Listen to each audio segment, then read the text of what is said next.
আরে বাহ, তোমরা তো দেখছি সবাই এখানেই আছো। যাক, ভালোই হলো, আমার আর কষ্ট করে কাউকে ডাকতে হলো না। তখনই অয়ন আয়াসের সামনে এসে দাঁড়ালো, অবাক কণ্ঠে বলল, আয়াস, তুই নেশা করেছিস? তুই তো আগে কখনো নেশা। বাকি কথা আর শেষ করতে পারেনি অয়ন। তার আগে আয়াস ওর ঠোঁটে এক আঙ্গুল রেখে চুপ করিয়ে দিয়েছে। কোনো কথা না, যা পেছনে যা। দেখছিস না সবাই যেখানে দাঁড়িয়ে ছিল সেখানেই দাঁড়িয়ে আছে, তুইও যা ওদের পাশে দাঁড়িয়ে থাক। আজ কেউ কিচ্ছু বলবে না, আজ শুধু আমি বলবো আর বাকিরা শুনবে। Got it? যা, হাট, পিছনে হাট। বলতে বলতে আয়াস অয়নকে বুকে ধাক্কা দিয়ে আবারও আগের জায়গায় এনে দাঁড় করিয়ে দিয়েছে। সবাই যেন আয়াসকে এই অবস্থা দেখে মুখের ভাষা হারিয়ে ফেলেছে। অয়নও আর কিছু বলল না, চুপ করে দাঁড়িয়ে রইল। আয়াস বারকেক মাথাটা দুদিকে ছেড়ে এবার ঈশার সামনে গিয়ে দাঁড়ালো। বেশ কিছু সময় ঈশার মুখের দিকে একদৃষ্টিতে তাকিয়ে হঠাৎই হেসে বলল, কংগ্রাচুলেশনস ঈশা। আসলে তখন তাড়াহুড়ায় তোকে কংগ্রেটস জানাতে ভুলে গিয়েছিলাম, তাই এখন জানাচ্ছি। কিছু মনে করিস না কেমন? আয়াস, তুই আজকের মতো একটা দিনে নেশা করে বাড়ি ফিরেছিস? জানিস আমরা সবাই কতটা টেনশন করছিলাম। আচ্ছা, তুই তো আগে কোনোদিন নেশা করিসনি, তাহলে আজ কেন নেশা করতে হলো তোর?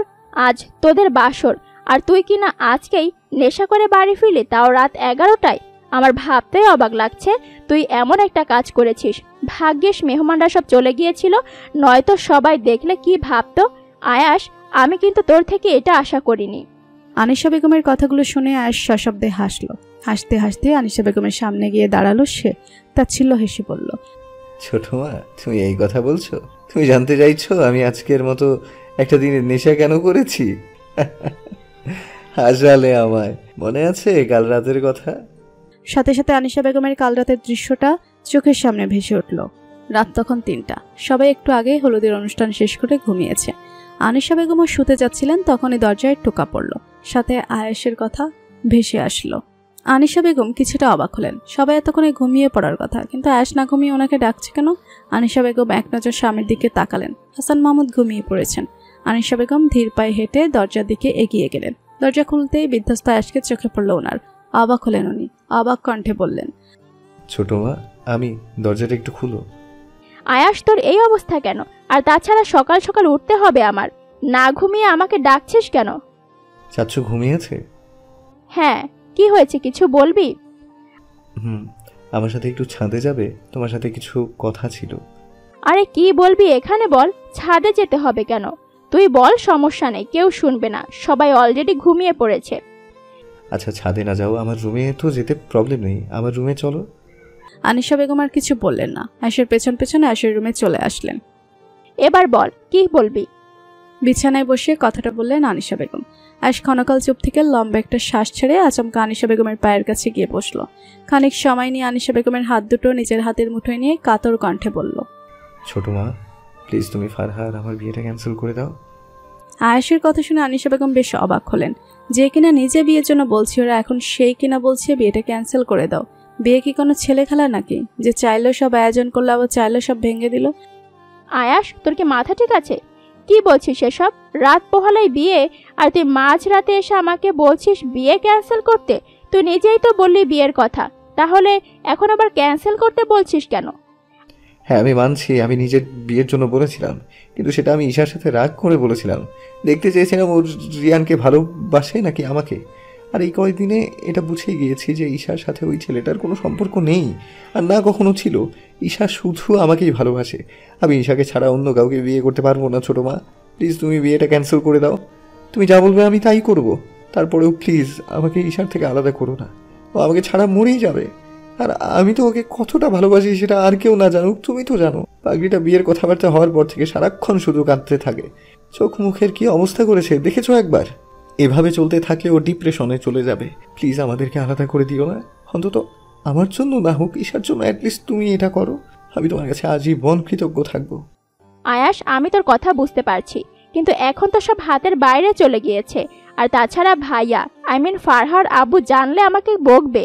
আমি এটা করতে পারবো না। তোর আগে এসব ভাবা উচিত ছিল। ঈশার সাথে রাগ করেছিস ভালো কথা, তাই বলে রাগের বশে এত বড় একটা সিদ্ধান্ত নিয়ে নিবি? আমি মনে করেছিলাম হয়তো ঈশার বাচ্চামোগুলো দেখতে দেখতে টলারেট করতে করতে তুই বিরক্ত হয়ে গেছিস, আর তাই ফারহাকে বিয়ে করার সিদ্ধান্ত নিয়েছিস। কিন্তু এখন জানতে পারলাম যে তুই ঈশার থেকে প্রতিশোধ নিতে এমন একটা সিদ্ধান্ত নিয়েছিস। আমার মেয়েটার অপরাধ কি ছিল বলবি একবার? তোকেও নিজের থেকে বেশি ভরসা করতো, আর তুই কিনা ওর থেকে প্রতিশোধ নিতে। আয়াস, আমি কিন্তু তোর থেকে এটা আশা করিনি। ছোট মা, তুমি ভুল বুঝছো। আমি ঈশার থেকে প্রতিশোধ নিতে নয়, আমি জাস্ট... তুই জাস্ট কি? হ্যাঁ, প্রতিশোধ নেওয়ার ইচ্ছা না থাকলে তুই কি এমন করতে পারতিস? তুই নিজেই বলছিস যে বিয়ের কথাবার্তা হওয়ার পর থেকে ও সারাক্ষণ কাঁদতে থাকে।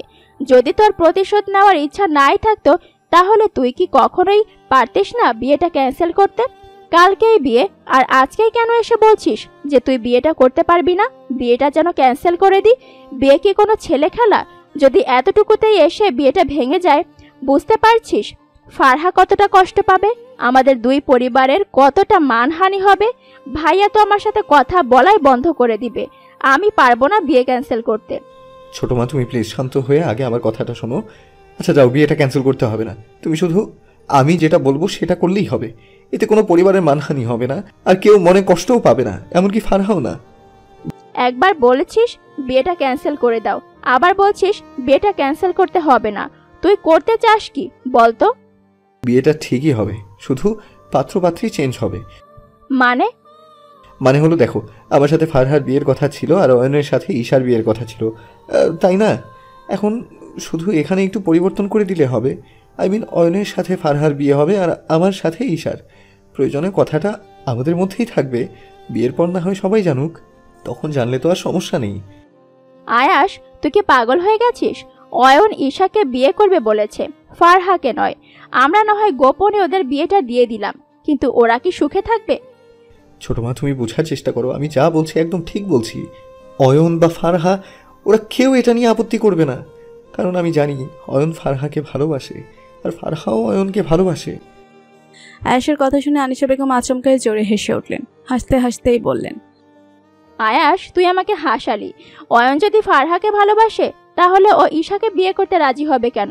উল্টো ওর তো তোকে বোঝানোর কথা যাতে তুই ফারহাকে বিয়ে না করিস। ও কি এইরকম কিছু করেছে?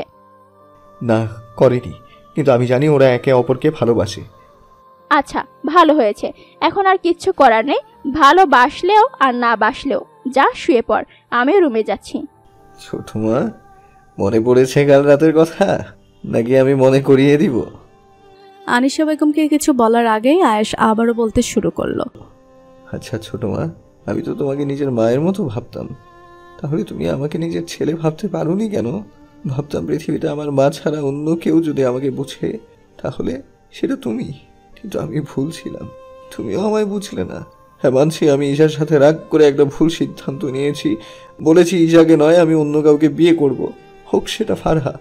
মনে করেছিলাম তুমি হয়তো আমার রাগটা বুঝতে পারবে, আমাকে বুঝাবে যাতে আমি এরকম কিছু না করি, কিন্তু তুমি সেটা না করে সোজা বিয়ের আসরে বসিয়ে দিলে আমায়। কেন ছোট মা, কেন? আর কেউ জানুক বা না জানুক, তুমি তো জানতে আমি ঈশাকে কতটা ভালোবাসি। তারপরেও তুমি কি করে পারলে আমার সাথে ফারহার বিয়ে দিতে? একবারও ভাবলে না যে আমি কতটা কষ্ট পাবো? এতটা স্বার্থপর না হলেও কিন্তু পারতে। আই হেট ইউ ছোট মা, আই হেট ইউ। আয়াস, তুই কি বলছিস? মাথা ঠিক আছে? তুই কাকে কি বলছিস? অয়নের কথায় আয়াস এবার অয়নের দিকে ঘুরে তাকালো। তাচ্ছিল্য হেসে এলোমেলো পায়ে অয়নের সামনে গিয়ে দাঁড়ালো অনতিবিলম্বে। তাচ্ছিল্য হেসে বলল, ও, এখন ছোট মাকে কিছু বলছি দেখে তোর গায়ে লাগছে তাই না?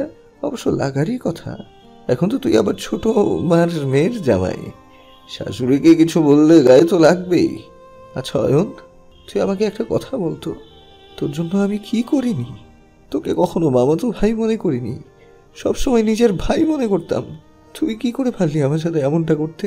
তুই তো সব জানতিস, তারপরেও কি করে এমন বিশ্বাসঘাতকতা করলি বলবি? তুই ভুল ভাবছিস আয়াস, আমি তোর সাথে কোনো রকম বিশ্বাসঘাতকতা করি নাই। আয়েশা আবারও তাচ্ছিল্য হাসলো, তবে এবারে হাসিটা একটু জোরেই ছিল।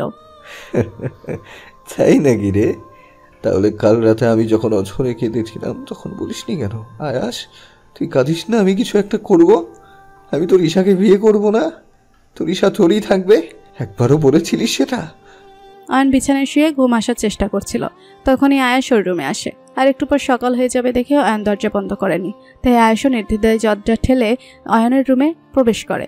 আসলে আনিশা বেগমকে বলে যখন আয়াস কোনো উপায়ন্তর পায়নি, তখন ওর কেন যেন মনে হয়েছে অয়নই একমাত্র সবকিছু ঠিক করতে পারবে।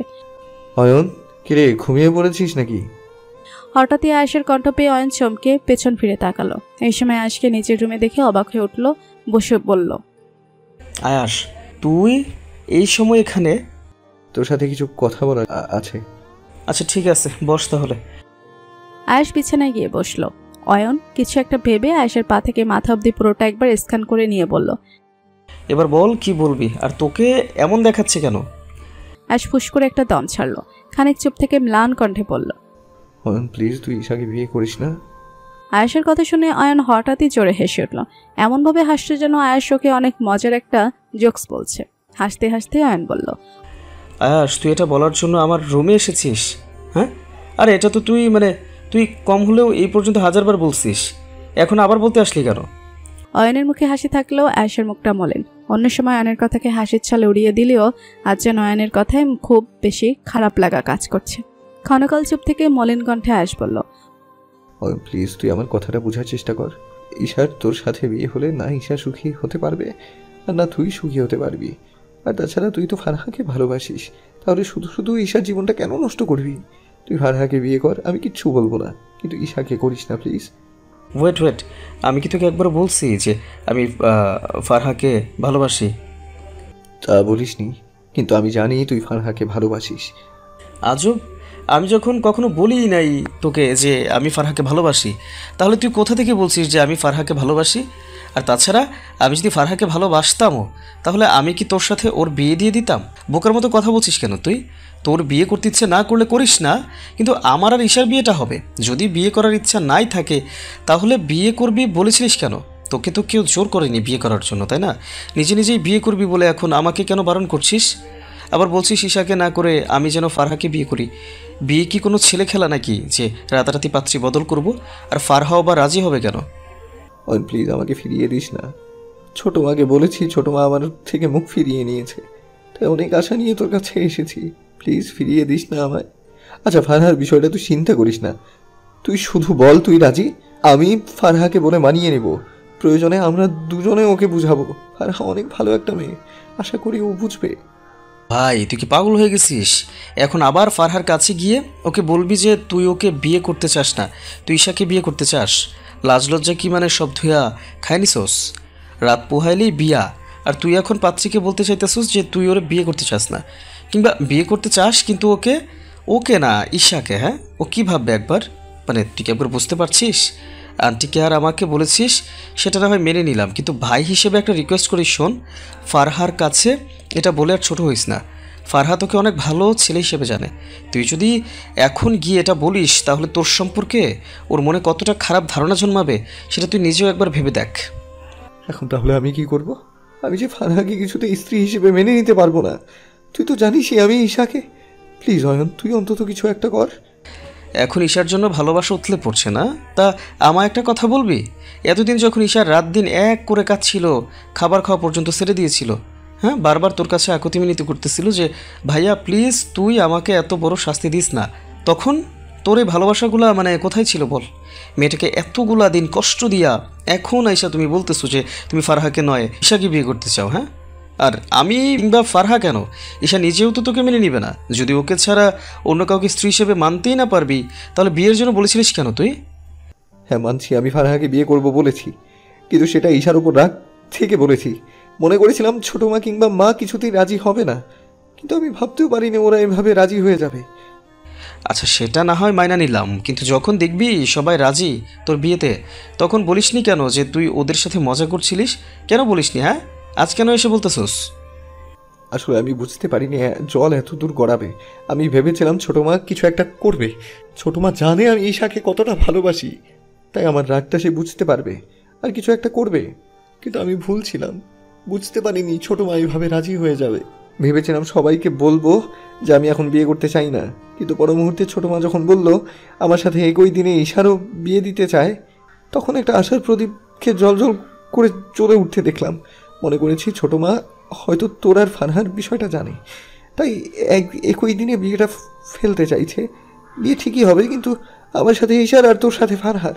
আমিও এটা ভেবে চুপ হয়েছিলাম, কিন্তু আজ যখন ছোটো মাকে তার বান্ধবীকে বলতে শুনলাম ঈশার বিয়ে কোনো চৌধুরী বংশে হচ্ছে, তখন বুঝতে পারলাম যে ছোট মা সত্যি সত্যি ঈশার বিয়ে তোর সাথে দিচ্ছে। প্লিজ অয়ন, তুই অন্তত আমার দিকটা বুঝ। ঈশাকে ছাড়া আমি মরেই যাব। পাগলিটাকে আমি অনেক ভালোবাসি। এখন বুঝতে পারতেছিস তো আয়াস, রাগের মাথায় কোনো সিদ্ধান্ত নিতে নাই। এখন কান্না করে আর কী হবে? যা গিয়ে শুয়ে পড়, আমিও ঘুমাবো। না ঘুমালে দিনের শরীর ম্যাচম্যাচ করবে। আয়াস অশ্রুসিক্ত চোখে তাকালো আয়নের দিকে, কান্না ভেজাই গলা বলল, তুই এতটা স্বার্থপর হয়ে গেলি অয়ন? আমার চোখের জলগুলো তোর চোখে পড়ছে না? না, পড়ছে না। তোর কর্মে তোর চোখের জল ফেলতে হচ্ছে, সেখানে আমার কি করার আছে? কি রে, মনে পড়েছে কাল রাতের কথা? আয়াসের কথায় হঠাৎ অয়নের ভাবনার ছাদ ঘটে। অয়ন কিছু বলতেই যাবে তার আগে আয়াস বলল, আমার সাথে এটা না করলেও পারতিস অয়ন। তোরা সবাই আমার সাথে বিশ্বাসঘাতকতা করেছিস। সবাই, তোরা সবাই স্বার্থপর। সবাই, যাদের নিজের থেকেও বেশি ভরসা করতাম তারাই আজ আমাকে নিঃস্ব করে দিয়েছে। আমার এখন কেউ নেই রে অয়ন, কেউ নেই। কেউ আর আমার সামনে এসে বাচ্চাদের মতো করে আবদার করবে না। কেউ হুঠাৎ এসে বলবে না ভাইয়া আমার এটা চাই ওটা চাই, আমার এটা লাগবে ওটা লাগবে। এখন থেকে কেউ আমার সাথে গাল ফুরিয়ে বলবে না ভাইয়া তুমি আমাকে একটুও ভালোবাসো না। আমার কাছ থেকে একটু সময় পাওয়ার জন্য, আমার একটু কেয়ারিং পাওয়ার জন্য কেউ আর আমার সাথে অভিমান করবে না। যখন আমি খুব বেশি কাজে ব্যস্ত থাকবো তখন হুট করে কেউ আমার রুমে গিয়ে বলবে না ভাইয়া চল আজ দুজনে গল্প করি। কেউ বারবার অনুরোধ করবে না ভাইয়া সবাই তো ওদের গার্লফ্রেন্ডদের সাথে মুভি দেখে, চল না আমরা আজ একটা মুভি দেখি। জানিস, তখন মুখে বিরক্তি প্রকাশ করলেও মনে মনে কিন্তু খুব খুশি হতাম। এই ভেবে ভালো লাগতো যে আমার ক্লান্তি দূর করার জন্য কেউ তো আছে। কিন্তু আফসোস রে অয়ন, তোরা আমার কাছ থেকে সেই মানুষটাকে সারা জীবনের জন্য কেড়ে নিলি। এখন কি মনে হচ্ছে জানিস? মনে হচ্ছে হসপিটাল থেকে জীবিত ফিরে না এসে সেদিন অপারেশন থিয়েটারে মারা গেলেই বোধহয় বেশি ভালো হতো। তাহলে আর অন্তত এমন একটা দিন দেখতে হতো না। সাথে সাথে আনিশা বেগম থমকে উঠলেন। আয়াস, কি বলছিস এসব? আয়াস ঘাড় ফিরিয়ে দৃষ্টি দেয় আনিশা বেগমের দিকে। তার ছিল এসে এলোমেলো পায়ে আবারও এগিয়ে গিয়ে আনিশা বেগমের সামনে দাঁড়ালো। আমার মুখে মরার কথা শুনে অবাক হয়েছ তাই না ছোট মা? যদি আমার জন্য তোমার মনে এতটুকু টান থাকে তাহলে কেন করলে এমন? কেন আমার সাথে বিশ্বাসঘাতকতা করলে? তোমরা সবাই স্বার্থপর। সবাই সবাই শুধু নিজের স্বার্থটা দেখেছো। এই আয়েশের মনের অবস্থাটা কেউ একবারও বুঝতে চাওনি। তোমরা আসলেই স্বার্থপর। হ্যাঁ হ্যাঁ, তোমরা স্বার্থপর। তোমরা সবাই স্বার্থপর, সবাই স্বার্থপর। কথাগুলো বলতে বলতে আয়াস সিঁড়ি বেয়ে উপরে উঠে গেল। যদিও অয়ন ধরে রুমে নিয়ে আসতে চেয়েছিল, কারণ আয়াস যেভাবে এলোমেলো পায়ে হাঁটছিল যে কোনো সময় ব্যালেন্স ঠিক রাখতে না পেরে সিঁড়ি থেকে পড়ে যেতে পারে। তাই অয়ন চেয়েছিল আয়াসকে ধরে রুমে পর্যন্ত দিয়ে আসতে, কিন্তু আয়াস ধরতে দেয়নি। বলেছ নিজেই রুমে যেতে পারবে, কারো সাহায্যের ওর প্রয়োজন নেই। অবশ্য আয়াস যে ভালোভাবে উঠতে পেরেছে তাও না। সিঁড়ি দিয়ে ওঠার সময় কয়েকবার পড়ে যেতে চেয়েছে, কিন্তু পর মুহূর্তে নিজেকে সামলেও নিয়েছে আবার। আয়াসকে এই অবস্থা দেখে সবাই যেন বাকরুদ্ধ হয়ে ওর যাওয়ার দিকে তাকিয়ে আছে। আয়াস যে নেশা করবে সেটা কারো ভাবনাতেও ছিল না, কারণ আয়াস আগে কখনো নেশা করেনি। উল্টো ওর যেসব ফ্রেন্ডরা নেশা করে আয়াস তাদের সাথে সম্পর্ক পর্যন্ত রাখে না। আর সেই আয়াস কিনা আজ বিয়ের দিন মাঝরাতে নেশা করে বাড়ি ফিরেছে। সবাই যেন এখনো ঘোরের মধ্যে আছে। সকাল 10টা। জানালার পর্দা বাতাসে হালকা সরে গিয়ে সূর্যের আলো মুখের উপর পড়তে আয়াসের ঘুমটা হালকা হয়ে যায়। কিছু সময় অতিবাহিত হতেই ঘুমটা পুরোপুরি ভেঙে গিয়েছে। আয়াস ঘুম ভেঙে যাওয়ার পর আর শুয়ে থাকতে পারে না, তাই এখনো পারেনি। ঘুম পুরোপুরি ভেঙে যেতে উঠে বসে পড়ল সে, কিন্তু সে কি মাথাটা এমন ভার ভার লাগছে কেন? আয়াস কিছু সময় মাথাটা দুহাতে চেপে ধরে রেখে উঠে ওয়াশরুমে চলে গিয়েছে। মাথাটা অতিরিক্ত ভার হয়ে থাকায় আয়াস একেবারে শাওয়ার নিয়ে নিয়েছে। তারপর একেবারে রেডি হয়ে রুম থেকে বের হয়েছে। সিঁড়ি দিয়ে নামতে নামতে চারপাশে একবার চোখ বুলিয়ে নিল। অয়ন, মিলি, ফারহা, আরিশা ওরা সবাই সোফায় বসে বসে গল্প করছে। রোকসানা বেগম আর আনিশা বেগম কিচেনে কাজ করছেন, সম্ভবত দুপুরের রান্নার প্রস্তুতি নিচ্ছেন। ঈশাকে অয়নের পাশে বসে থাকতে দেখে আয়াস চোখ সরিয়ে নিয়েছে তৎক্ষণাৎ। কেন যেন অয়নের সাথে ঈশাকে দেখলে ওর ভেতরে রক্তক্ষরণ শুরু হয়ে যায়। মনে হয় বুকে কেউ হাতুড়ি দিয়ে আঘাত করছে। আয়াস ডাইনিংয়ে এসে বসতে বসতে আনিশা বেগমকে ডাকলো। ছোট মা, খাবার দাও, খুব ক্ষুধা লেগেছে। পেটে মনে হয় ইঁদুর দৌড়াচ্ছে। কথাটা বলে আয়াস পকেট থেকে মোবাইল বের করে টিপতে লাগলো। তখনই অয়ন বলে উঠল, কি রে আয়াস, প্রতিদিন তো সবাইকে গুড মর্নিং উইশ করতে ভুলিস না তুই। আজ আমাদের সবাইকে চোখে পড়েনি বুঝি? আয়াস মোবাইল থেকে চোখ সরিয়ে এক নজর অয়নের দিকে তাকিয়ে আবারও মোবাইলে স্ক্রলিং করতে করতে ম্লান হেসে বলল। তখনই ফারহা উঠে আয়েশার দিকে এগিয়ে যেতে যেতে হেসে বলল, আসলে খুব ক্ষুধা পেয়েছে তো, তাই আজ মাথায় ছিল না গুড মর্নিং উইশ করার কথাটা। আচ্ছা তা না হয় বুঝলাম, কিন্তু তুই এরকম অগোছাল হয়ে আসিস কেন? চুলে চিরুনি পর্যন্ত করস নাই। এভাবে বিয়ের পর দিনই যদি অগোছাল হয়ে যাস, তাইলে বউ তো তোকে ছেড়ে দিয়ে অন্য কাছে উড়াল দিব। তুই তো গোছালো আছিস, তোর বউ থাকলেই হয়, আমার বউ নিয়ে তোকে ভাবতে হবে না। আয়াস, তুমি কিন্তু একদম অয়ন ভাইয়ের কথা শোনো না। আমি কিন্তু মোটেও এরকম মেয়ে না। আর তাছাড়া তোমাকে এলোমেলো চুলে কিন্তু বেশ লাগছে। ফারহার কথা শুনে আয়াস মুচকি হাসলো। ফারহাও ততক্ষণে এসে আয়াসের পাশে বসে পড়েছে। ফারহা পাশে এসে বসাতে আয়াস না চাইতেও মোবাইলটা টেবিলের উপর রেখে দিয়ে ফারহার সাথে টুকটাক কথা বলতে লাগলো, সেই সাথে অয়নদের সাথেও। ওদের সাথে কথা বলার ফাঁকে হঠাৎ আয়াসের চোখ যায় সিঁড়ির নিচের দিকে। বেশ কিছু ফুল রাখা আছে ওখানে। আয়াস কিছুটা অবাক হলো। বিয়ে তো শেষ, তাহলে এখনো ফুল কেন সিঁড়ির নিচে? সিঁড়ির নিচের ফুলগুলো কি কাজে রাখা হয়েছে কয়েক সেকেন্ড ভেবেও যখন কোনো উত্তর খুঁজে পেল না, আয়াস তখন অয়নকে জিজ্ঞেস করে বসলো, অয়ন, ওই ফুলগুলো কেন আনা হয়েছে রে? দেখে তো মনে হচ্ছে আজকেই আনা হয়েছে, বিয়ে তো শেষ হয়ে গেছে, তাহলে আজ আবার ফুল আনা হয়েছে কেন? আয়াসের কথায় সবাই সিঁড়ির রুমের দিকে তাকালো। অয়ন ফুলগুলোর দিকে চোখ সরিয়ে আয়াসের দিকে তাকালো, মুস্কি হেসে বলল, তুই শালা তো কাল বাসর রাতটাই স্পয়েল করে দিলি, সে কথা মনে আছে? কালকের ফুলগুলা বাসি হয়ে গেছে পুরা, তাই আজকের জন্য আবার নতুন করে এনে রাখা হয়েছে। অয়নের কথায় বেশ অবাক হলো আয়াস। অবাক কণ্ঠে বলল, আজব, আমি কেন বাসর রাত স্পয়েল করতে যাব? আমি তো মাঝরাতে কেউ নেশা করে বাড়ি ফিরলে বাসর রাত তো স্পয়েল হবেই। আচ্ছা আয়াস, তুই আবার ড্রিঙ্ক করতে শুরু করেছিস কবে থেকে বলতো? আয়াসের সামনে নাস্তার প্লেট রাখতে রাখতে কথাগুলো বললেন রুকসানা বেগম। মায়ের কথায় আয়াস অবাক হয়ে তাকালো মায়ের দিকে, অবাক কণ্ঠে বলল, মা কী সব বলছো? আমি ড্রিঙ্ক করতে যাব কেন? যেখানে সিগারেট পর্যন্ত খাই না সেখানে ড্রিঙ্ক করব, তাও আমি? আর তুমি তো জানোই আমার যেসব ফ্রেন্ডরা নেশা করে আমি তাদের সাথে পর্যন্ত মিশি না, আর তুমি বলছো আমি ড্রিঙ্ক করা কবে থেকে শুরু করেছি? তাই নাকি? তাহলে কাল রাতে অ্যাকচুয়ালি কয়টায় বাড়ি ফিরেছিস বলতো? সাথে সাথে আয়াস মনে করার চেষ্টা করলো, কিন্তু মনে করতে গিয়ে আয়াস নিজেই অবাক হয়েছে। আয়াসের কাল রাতে বাড়ি ফেরার কথা একটুও মনে নেই, শুধু মনে আছে ও কাল রাতে বারে গিয়েছিল আর অনেকগুলো ড্রিঙ্কের অর্ডার করেছিল। ড্রিঙ্ক করা অবধি আয়াসের মনে আছে, কিন্তু তারপরে কবে বাড়ি ফিরেছে, কিভাবে বাড়ি ফিরেছে কিছুই মনে পড়ছে না। ড্রিঙ্ক করার কথা মনে পড়তে আয়াস মাথা নিচু করে ফেললো, সাথে সাথে অপরাধী গলায় বলল, মা আসলে তার মানে মনে পড়েছে তাহলে? যাক, ভালোই হলো। আমার কষ্ট করে আর মনে করিয়ে দিতে হলো না। কাল রাতে হুঁশ ছিল না বলে কিছু বলিনি, তাই বলে আজও যে কিছু বলবো না সেটা কিন্তু নয়। তোকে আমি এই শিক্ষা দিয়েছিলাম যে মাঝরাতে নেশা করে বাড়ি ফিরছিস। কাল কি করেছিস জানিস তুই?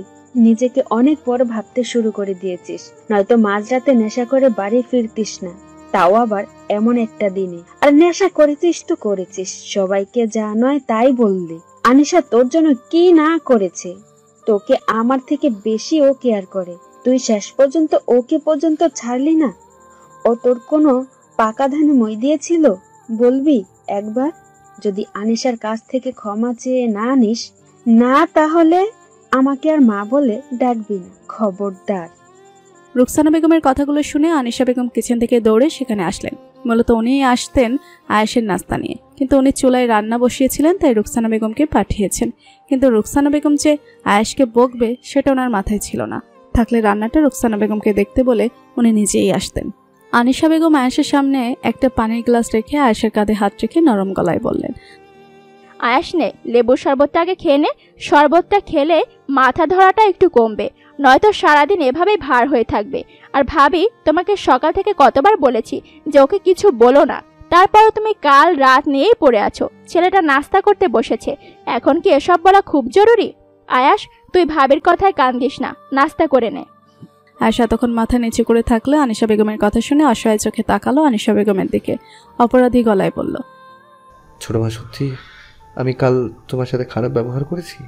আসলে আমি নিজের মধ্যে ছিলাম না, প্লিজ আমাকে ক্ষমা করে দিও।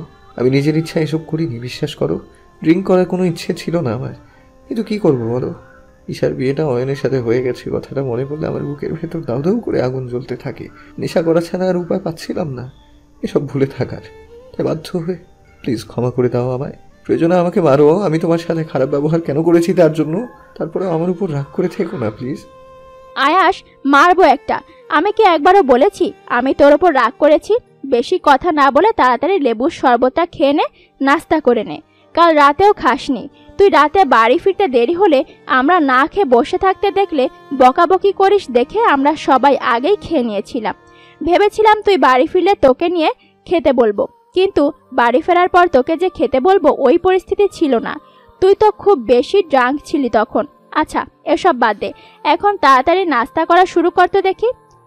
ছোট মা, সত্যি তুমি আমার উপর রাগ করে নেই তো? আবারও একই কথা বলেছি না? কথা না বলে খাওয়া শুরু কর।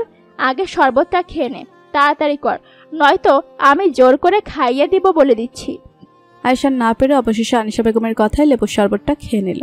যদি আয়েশ তেমন লেবুর শরবত খেতে পছন্দ করে না, কিন্তু ছোট মার কথা আবার ফেলতে পারছে না, তাই বাধ্য হয়ে নাক মুখ কুচকে অনেক কষ্টে শরবতটা খেয়েছে। গুড, এখন খাওয়াটা শেষ কর। আর হ্যাঁ, আর কিছু লাগলে বলিস, আমি কিচেনে যাচ্ছি।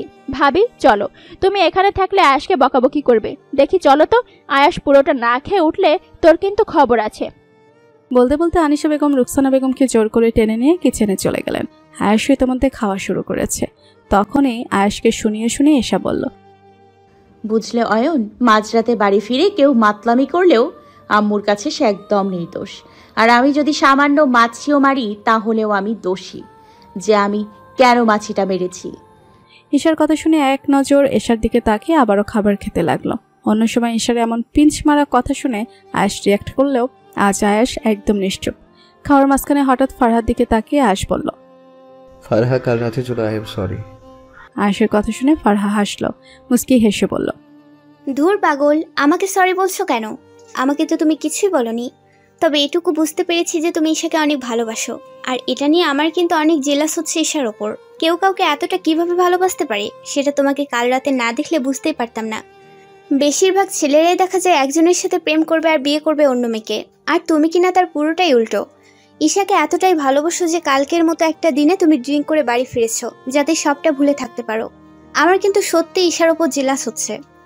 আমার উপর সত্যি রাগ করোনি তো? একদমই না। আমি জানি আমি চাইলেও কোনোদিন ঈশার জায়গাটা নিতে পারবো না, তাই শুধু শুধু রাগ করে কি করব? আমার ঈশাকে যতটা ভালোবাসো ততটা ভালোবাসা চাই না, জাস্ট একটু ভালোবাসা দিলেই হবে। থ্যাঙ্কস আমাকে এতটা বোঝার জন্য। ইতিমধ্যে ফারহার সাথে কথা বলতে বলতে আয়েশের খাওয়া শেষ। আয়েশ উঠে অয়ন আর ঈশার সামনে গিয়ে দাঁড়ালো। তারপর পকেট থেকে একটা খাম বের করে অয়নের দিকে এগিয়ে দিয়ে মিলান হেসে বলল, অয়ন, এটা তোদের জন্য। আয়েশের হাত থেকে খামটা নিয়ে একবার খামটার এপিট ওপিট দেখে নিয়ে অয়ন বলল, কি এখানে? তোদের হানিমুন ট্রিপ। ঈশার অনেক ইচ্ছা ছিল ওর হাজব্যান্ডকে নিয়ে সুইজারল্যান্ড যাবে, সেখানে তাদের ভালোবাসাটা লাভ লক ব্রিজে তালাবদ্ধ করে আসবে। এখন তো তুই ওর হাজব্যান্ড, তাই তোদের জন্য আমার পক্ষ থেকে ছোট্ট উপহার। আশা করি তোদের ভালো লাগবে। ঈশা তোর পছন্দ হয়েছে গিফট? তো বিয়েতে তো কিছু দিতে পারিনি, তাই তোদের সুইজারল্যান্ডে যাওয়ার স্পন্সরশিপটা আমি নিলাম। আর তাছাড়া আমি তোকে বলেছিলাম মনে আছে, তোদের হানিমুনের স্পন্সরশিপটা আমি করব, তাই এই ছোট্ট গিফট। আশা করি তোদের দুজনের পছন্দ হয়েছে। আর হ্যাঁ, পারলে এই অধমটাকে ক্ষমা করে দিস। আর অয়ন, তোকে বলছি, যদি ওখানে গিয়ে কোনো রকম ফাইন্যান্সিয়াল হেল্প লাগে সঙ্গে সঙ্গে আমায় কল করতে পারবি। যদিও আমি তোদের জন্য যেই হোটেলের বুকিং দিয়েছি সেটার পুরো খরচ পে করে দিয়েছি। ওই হোটেলের থেকে যত কিছু খাবি বা নিবি কিছুর জন্য তোদের পে করতে হবে না, কিন্তু তারপরেও বাইরে ঘোরাঘুরির জন্য যদি ফিনান্সিয়াল সাপোর্ট লাগে আমাকে একটু করে বললেই হবে। আমি আমার সবটা দিয়ে হেল্প করার ট্রাই করব। কথাগুলো বলে আয়েশ চলে যেতে নিচ্ছিল, কিন্তু তার আগে অয়ন ডেকে উঠল। আয়াস শোন। আয়েশ পেছন ফিরে তাকালো আর মুস্কি হেসে বলল, শুধু কি আমরাই যাব, তোরা যাবি না? ঈশার মতো ফারহারও তো কোথাও না কোথাও যাওয়ার স্বপ্ন থাকতে পারে, তাই না? তোরা চলে যা, আমি ফারহার সাথে কথা বলে আমরা অন্য সময় যাব। আর ফারহাও যে সুইজারল্যান্ডে যাওয়ার ইচ্ছা থাকবে এমন তো নয়, ওর তো অন্য কোথাও যাওয়ার ইচ্ছা থাকতে পারে। আমরা পরে যাব, তোরা চলে যা আগে। ওকে, তুই যদি যেতে নাই চাস কি আর করার আছে। তবে থ্যাঙ্কস এত এক্সপেন্সিভ একটা গিফট দেওয়ার জন্য। ওয়েলকাম। তা আজ তো বাসর, কি প্রস্তুতি নিলি? বাসরাত শব্দটা শোনার সাথে সাথে আয়েশের বুক ছিঁড়ে লম্বা একটা দীর্ঘশ্বাস বেরিয়ে আসলো। মলিন হেসে বলল, এখানে প্রস্তুতি নেওয়ার কি আছে? যখন যেটা হবে তখন দেখা যাবে। একটা রিকোয়েস্ট করলে রাখবি? হ্যাঁ বল। আজ প্লিজ কালকের মতো ড্রিঙ্ক করিস না। ঠিক আছে, আজ আর আমার জন্য তোদের স্বপ্নটা ভঙ্গ করবো না। তখনই মিলি বলল, আয়াস, এটা কিন্তু আমারও রিকোয়েস্ট, কারণ তুই যদি আজ নেশা না করে স্বাভাবিক থাকিস তাহলে আমি কিন্তু আজ বড়লোক হয়ে যাব। এর কথা শুনে আশ না চাইতেই হেসে দিল, হেসে বলল, আমার নেশা করা না করার সাথে তোর বড়লোক হওয়ার কি সম্পর্ক? আর তাছাড়া তুই কোনো লটারি নিয়েছিস যে আজ তার ড্র হবে আর তুই সেটা জিতে বড়লোক হয়ে যাবি? না, তা কেন হবে? আমার লটারি নিয়ে বড়লোক হতে হবে কেন? আমার দুইটা বড়লোক ভাইয়ের পাশরাজ, আমি তো সালামি পেতেই পারি। মনে রেখো, যদি টাকা না দাও না আমায়, তাহলে এটাকেও বাসর ঘরে ঢুকতে দিব না। তালা মেরে আমি চাবি আমার কাছে রেখে দিব, বলে দিচ্ছি। আসছে তালা মেরে চাবি ওর কাছে রেখে দিবে, একটা টাকাও দিব না। দেখি তুই কী করতে পারোস। বউ আমার, বাসুর আমার, তোকে টাকা দিব কেন? মানে কোন দুঃখে? হ্যাঁ, অয়নের কথায় মিলে মুখ বাঁকিয়ে বলল, আচ্ছা, রাতে দেখা যাবে কার বাসর আর কার বউ। যখন দরজায় দাঁড়িয়ে থাকতে হবে তখন বুঝতে পারবি কত ধানে কত চাল, আর কত চালে কত ময়দা। আচ্ছা আচ্ছা আচ্ছা, ঠিক আছে, হ্যাঁ হ্যাঁ, দেখা যাবে। ওদের ভাই বোনের ঝগড়া দেখে আয়েশ এবার সশব্দে হেসে উঠল, হাসতে হাসতেই বলল, আচ্ছা, তোরা কি ছোট বাচ্চা হয়ে গেছিস? বাচ্চাদের মতো কি সব বিষয় নিয়ে ঝগড়া করছিলি? মিলি, তুই টেনশন করিস না। অয়নের সালামি সহ তুই আমার কাছ থেকে নিয়ে নিস, তারপরেও বেচারাকে বাসর ঘরে ঢোকা থেকে বঞ্চিত করিস না। ফারহা দূর থেকে দাঁড়িয়ে সব দেখছে, তবে ওদের কাছে আসছে না। যদি ওর আশাতে আয়াস আনইজি ফিল করে তাই। ফারহা বেশ ভালোভাবে বুঝতে পারছে আয়াস মুখে হাসিটা অটুট রাখলে ওর ভেতরটা পুড়ে হাহাকার হয়ে যাচ্ছে। ফারহা ভেবে কুল পায় না একটা মানুষ কাউকে এতটা ভালো কি করে বাসতে পারে। ওদের হাসি ঠাট্টার মাঝে রায়হান মাহমুদ আর হাসান মাহমুদ এসে উপস্থিত হলেন। ওনারা মূলত বাজারে গিয়েছিলেন, যদিও আজ অফিস খোলা ছিল, কিন্তু গত কয়েকদিন বিয়ে নিয়ে দৌড়ঝাঁপ করায় কেউই আজ আর অফিসে যাননি। দুজনে এসে সোফায় বসলেন। রায়হান মাহমুদ বসতেই ঈশা উঠে রায়হান মাহমুদের পাশে গিয়ে ওনাকে জড়িয়ে ধরে বসে পড়ল। রায়হান মাহমুদও কোনো রকম রিয়াক্ট করলেন না, বরং মুস্কি হেসে উনি এক হাতে ঈশাকে জড়িয়ে ধরেছেন। সবাই মিলে এটা সেটা নিয়ে কথা বলছিল। তখনই হঠাৎ দরজায় নক করার শব্দ শোনা গেল। যদিও দরজাটা খোলাই ছিল, কিন্তু হুট করে তা আর কারো ঘরে ঢুকে পড়া যায় না, তাই বোধহয় আগন্তুক ব্যক্তিটি নক করেছে। দরজায় নক করার শব্দ কানে আসতেই সবাই দরজার দিকে তাকালো। একটা পিয়ন ছেলে দাঁড়িয়ে আছে। আয়েশ পিয়ন ছেলেটির দিকে তাকিয়ে মুস্কি হেসে জিজ্ঞেস করলো, চিঠি এসেছে বুঝি?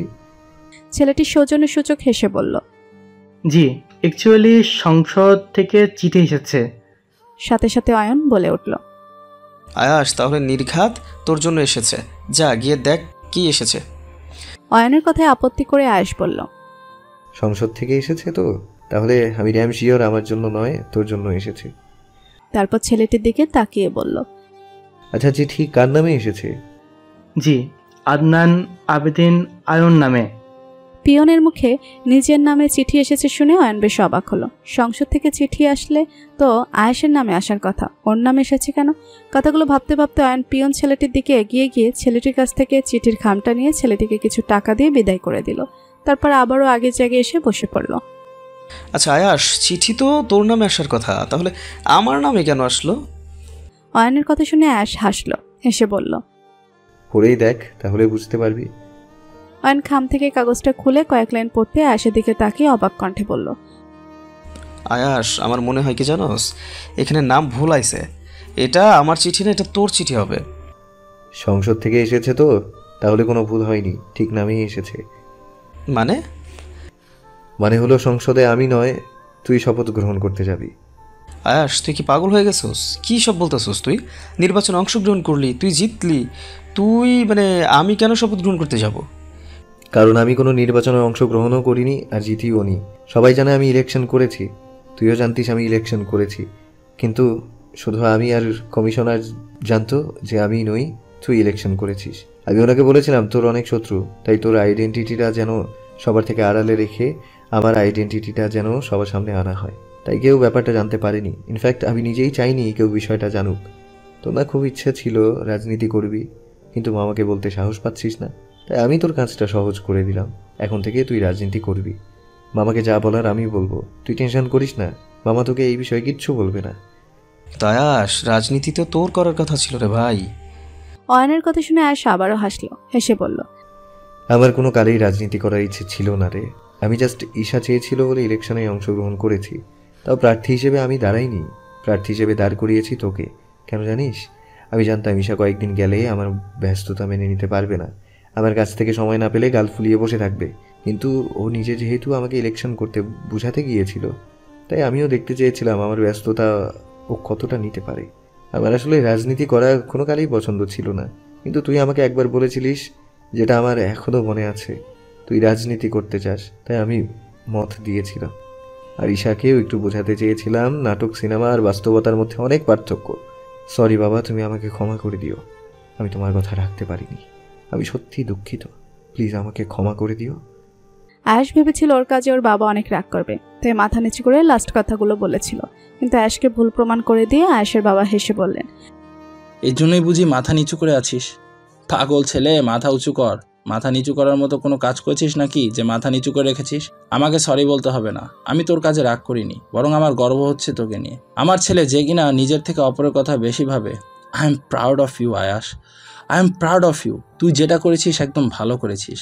অয়ন, তুমি কাজ চালিয়ে যাও, যত রকম সাহায্য লাগবে আমরা তোমার পাশে আছি। আর হ্যাঁ, তোমার বাবা কিছু বলবে কি না বলবে এটা নিয়ে ভয় পেও না, আমি নিজে তোমার বাবার সাথে কথা বলবো। আয়াস এবং রায়হান মামুদের কথা শুনে অয়ন যে কতটা খুশি হয়েছে ও বলে বোঝাতে পারবে না। এতটাই খুশি হয়েছে যে খুশিতে অয়নের চোখে জল চলে এসেছে। অয়ন সাথে সাথে এগিয়ে গিয়ে আয়াসকে চাপটে জড়িয়ে ধরল। থ্যাঙ্কস রায়াস, তোর এই ঋণ আমি কোনোদিনও শোধ করতে পারবো না, কোনোদিনও না।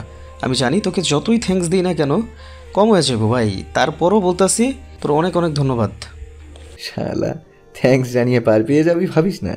আমাদের সবাইকে যদি ট্রিট না দিস না, তাহলে তোর খবর করে ছাড়বো। কি বলিস মিলি? সাথে সাথে মিলি হ্যাঁ বলে লাফিয়ে উঠল। মুহূর্তে মাহমুদ মেনশন আনন্দে ভরে উঠেছে।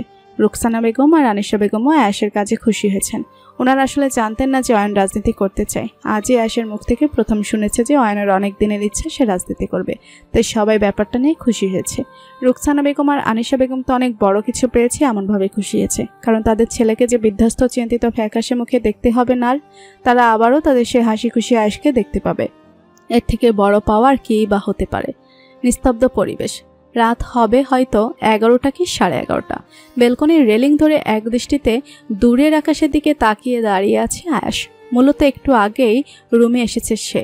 রুমে এসে ফারহা বিছানায় ঘুমটা টেনে বসে আছে বুঝতে পেরে আয়াস আর 1 মিনিটও দাঁড়ায়নি। ফারহাকে ফ্রেশ হয়ে শুয়ে পড়তে বলে নিচে ব্যালকনিতে চলে এসেছে। রাতের নিস্তব্ধতার মতো ওর জীবনটাও কেমন যেন নিস্তব্ধ হয়ে গেছে আজ। আয়াস ক্ষণকাল দাঁড়িয়ে থেকে হঠাৎই পকেট থেকে সিগারেটের প্যাকেট বের করে সেখান থেকে একটা সিগারেট জ্বালিয়ে মুখে দিল। সাথে সাথে দম বন্ধ হওয়ার মতো কাশি উঠে গেল আয়াসের, কারণ আয়াস এর আগে কখনো সিগারেট খায়নি। আজই প্রথমবারের মতো সিগারেট মুখে দিয়েছে, তাই তো মুখে দেওয়ার সাথে সাথে কাশি উঠে গিয়েছে। তবে আর শব্দ করল না। কাশিটা খুবই সাবধানে মুখ চেপে ধরে থামিয়ে নিয়েছে, কারণ ও চায় না ফারহার সিগারেট খাওয়ার কথাটা জানুক। আয়াস কিছুটা সময় নিয়ে দ্বিতীয়বার সিগারেট মুখে দিতেই যাবে, তখনই পরিচিত একটা কণ্ঠ ভেসে আসলো। এখন কি মদ খেতে না পেরে সিগারেট খাওয়া শুরু করেছো? ঈশার কণ্ঠ পেয়ে চমকে পেছনে তাকালো আয়াস। অবাক কণ্ঠে বলল, ঈশা, তুই এখানে কেন? আবার পর মুহূর্তে তাচ্ছিল হেসে বলল, বুঝেছি, আমি ফারহার সাথে কেমন আছি দেখতে এসেছিস তাই না? দেখ, আমি অনেক সুখে আছি ফারহার সাথে। তুই তোর রুমে যা, অয়ন তোর জন্য অপেক্ষা করছে হয়তো। আমার কথা না ভেবে আগে নিজের কথা ভাবো। জানোই যখন সিগারেট খেতে পারো না, তাহলে খেতে যাও কেন? আস্তে আস্তে অভ্যস্ত হয়ে যাব। তোর না সিগারেটের গন্ধ নাকে লাগলে শ্বাসকষ্ট হয়? তুই রুমে যা। বউকে বাসর ঘরে বসিয়ে রেখে ব্যালকনিতে সিগারেট খাওয়া কোন ধরনের ভদ্রতা শুনি? তোকে কি ফারহা বিচার দিয়েছে? আজব তো, আমার রুমে ফারহা আপু আসবে কোথা থেকে? ফারহা আপু নিজের বাসর ফেলে আমাদের রুমে কি পাহারা দেবে? হ্যাঁ, ঈশার কথা শুনে পিলে চমকালো আয়াস। দ্রুততার সহিত একবার উকি মেরে বিছানায় চোখ বুলিয়ে নিয়েছে মুহূর্তে। বিছানা খালি, তার মানে কি আয়াস যেটা ভাবছে সেটাই ঠিক? এতক্ষণ কি ওর বিছানায় ফারহা নয় বরং ঈশা বসেছিল? কিন্তু মনে করতে গিয়েও মনে করতে পারল না, কারণ রুমে ঢুকে সে একবারের জন্য বিছানায় বসে থাকা মানুষটির দিকে তাকায়নি। আয়াস আচমকাই ঈশাকে হ্যাঁচকা টেনে বুকের সাথে জড়িয়ে ধরল শক্ত করে। এতটাই শক্ত করে ধরেছে যেন ঈশাকে ছেড়ে দিলেই সে চলে যাবে। ঈশাও কিছু বলছে না। এভাবেই কিছু সময় অতিবাহিত হয়ে গিয়েছে। নীরবতা ভেঙে হঠাৎ আয়াস বলল, তার মানে আমার বিছানায় এতক্ষণ তুই বসেছিলি তাই না? কেন, তুমি দেখতে পাওনি কে বসেছিল? আসলে আমি রুমে ঢুকে বিছানার দিকে তাকাইনি, তাই খেয়াল করিনি। ঈশা কোনো প্রত্যুত্তর করলো না। দুজনের মাঝে বিরাজ করলো খানিক নীরবতা। নীরবতা ভেঙে ডাকলো আয়াস। ঈশা। ঈশা আয়াসের বুকে মুখ রেখে প্রত্যুত্তর করলো, কিছু শুনতে পাচ্ছিস? তোমার বুকটা খুব নড়ছে। আয়াস হাসলো ঈশার কথা শুনে। মুস্কি হেসে বলল, ফাঁকরি বুক নড়ছে না, হার্টবিট দ্রুত চলছে। কেন? ঈশার সহজ প্রশ্ন। কেন সেটা তুই বুঝবি না। তখনই হঠাৎ ঈশার কাশি উঠে গেল। আসলে আয়াস খেয়ালও করেনি যে সিগারেটটা এখন ওর হাতেই রয়ে গেছে। ঈশাকে কাশতে দেখে আয়াসের স্মরণ হয়েছে সিগারেটের কথা। সাথে সাথে ও শিট বলে হাতের সিগারেটটা ব্যালকনি দিয়ে নিচে ফেলে দিয়ে ঈশার হাত ধরে টেনে এনে বিছানায় বসিয়ে দিয়েছে আয়াস। তারপর দ্রুত সারা রুমে এমনকি ব্যালকনিতে সহ রুমে স্প্রে ছিটিয়ে দিয়ে নিজের গায়ে বডি স্প্রে করে নিল বার কয়েক। অতঃপর ঈশার পাশে গিয়ে বসে ঈশার এক হাত নিজের হাতের মুঠোয় নিয়ে আদুরে গলায় বলল, এখনো লাগছে গন্ধ? ঈশা আলতো হাসলো আয়েশের কাণ্ড দেখে। নিজের গায়ে আর রুমে পুরো একটা বডি স্প্রে আর একটা রুম স্প্রে শেষ করে দিয়েছে। তারপরও জিজ্ঞেস করছে এখনো গন্ধ আছে নাকি। ঈশা মুস্কি হেসে বলল, 2-1টা বডি স্প্রে আর রুম স্প্রে শেষ করে দিয়ে জিজ্ঞেস করছো এখনো গন্ধ আছে কিনা? বডি স্প্রে আর রুম স্প্রে কম্বিনেশনে আমি আমার গায়ের ঘ্রাণই তো ভুলে গেছি। এতগুলো স্প্রে করতে হয়? না করে উপায় আছে? তুই জানিস যে সিগারেটের গন্ধ তোর নাকি লাগলে শ্বাসকষ্ট হয়। এমনকি বাবা আর চাচ্চু দুজনেও তোর জন্য সিগারেট খাওয়া বন্ধ করে দিয়েছে। তারপরে তুই বেলকুনিতে কেন গেলি? আমাকে রুম থেকে ডাকলে আমি আসতাম না বুঝি? প্রশ্ন সেটা নয়, প্রশ্ন হলো আব্বু আর বড় আব্বু দুজনেই যখন আমার জন্য সিগারেট খাওয়া বন্ধ করে দিয়েছে, তাহলে তুমি সিগারেট খাচ্ছ কেন?